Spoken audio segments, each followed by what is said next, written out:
En cada pieza, y na cada arma que armamos con toles pieces, siempre falamos de la retroalimentación de dómines, cultures y tendencias que enriquecen el sello personal de cualquier creador.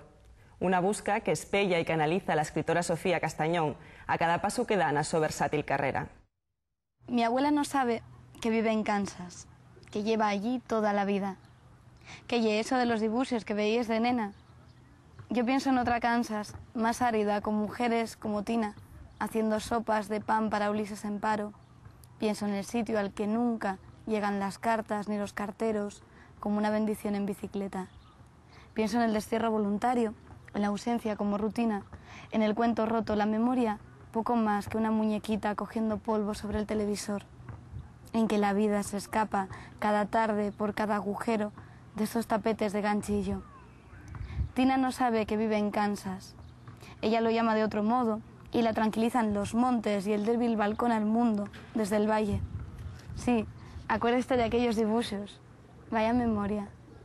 Y no le digo, mientras corta rebanadas de pan duro y pone a hervir el agua y busca el pimentón y esperamos a mi abuelo, que lleva toda la vida viviendo en Kansas y ni siquiera lo sabe.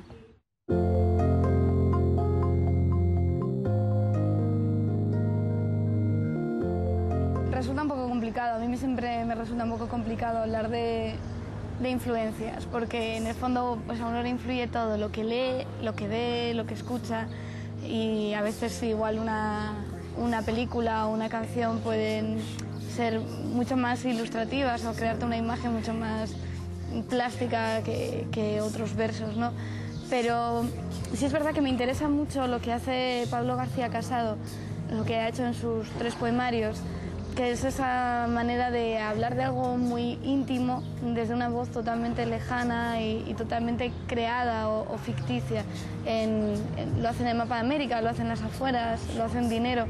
Y quizás ahí sí que podría haber una influencia, porque a mí me interesa hablar de sentimientos que uno puede tener, pero no en una primera persona que sea mi voz, sino en una voz que puedes encontrar en otro tipo de personajes, en otras personas. Pablo García Casado puede ser entonces una influencia. Obviamente soy nieta de Ángel González, hija no reconocida de Fernando Beltrán, lo cual nos llevaría a un incesto platónico muy simpático. Y me gusta pensar también que un poco hermana pequeña de Eva Vaz. De hecho, Eva Vaz,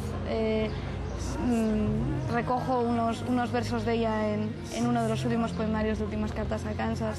Y me parece muy interesante la voz que tiene, es muy propia, es muy personal. José Luis Piquero, no sé, hay muchos poetas que podrían haberme influenciado mucho.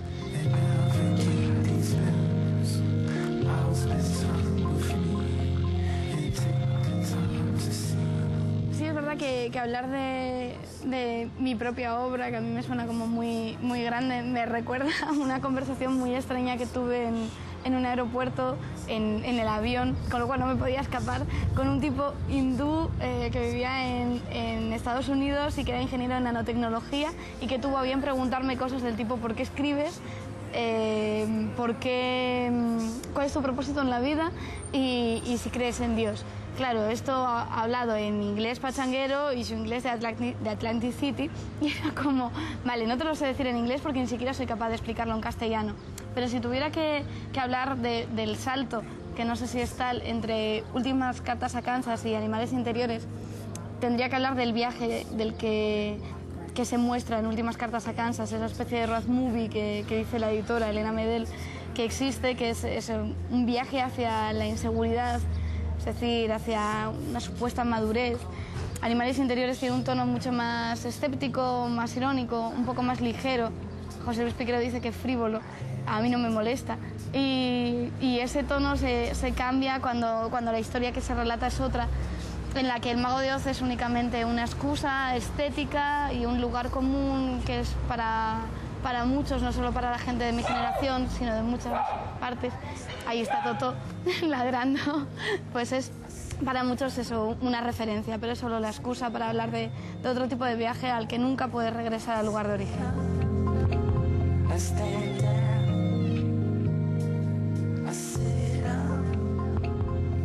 A hablar de poesía me parece, por un lado, muy complejo y por otro me parece una conversación tremendamente cotidiana, porque la materia poética está en lo cotidiano, eso me gusta pensar.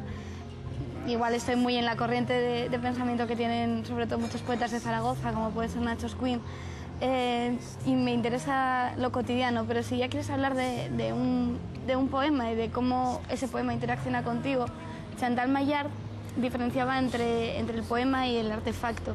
A veces nos preocupamos mucho por cómo es el artefacto, cómo está construido, con qué imágenes, y nos olvidamos del sustrato real del poema. Y para mí ese sustrato real lo puedes encontrar en formato verso, lo puedes encontrar en formato prosa, lo puedes encontrar en una pintura, o a veces lo puedes encontrar en un gesto, porque la gente por la calle, bajo mi percepción, está haciendo arte continuamente, y una de esas virtudes es que no son conscientes de ese arte, que me parece maravilloso, porque no hay nada peor que la persona que tiene la conciencia de ser un artista. Me parece un coñazo tremendo. Entonces, esa virtud de estar construyendo continuamente cosas hermosas, que no tienen por qué ir dentro de la definición de hermoso clásica, estándar, sino cosas que nos pueden llegar, que a veces nos hablan de sentimientos terribles y otras de sentimientos realmente nobles y puros.